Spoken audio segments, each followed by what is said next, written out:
रोटारी और inner wheel club द्वारा दांडिया नृत्य कार्यक्रम नवरात्रि पालन अवसर में भंजनगर रोटारी क्लब और इनर हुईल क्लब मिलित अनुकूल्य बाईपास रोड रे थिबा कार्यालय ठारे दांडिया नृत्य कार्यक्रम अनुष्ठित होइथिला।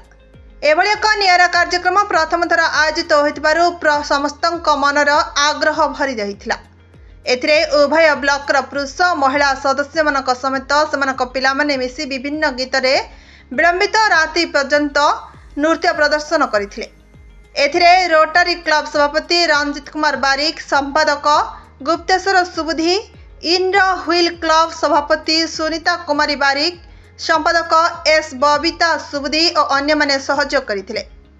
भंजनगर जेके पटनायक रिपोर्ट, विकल्प समाचार।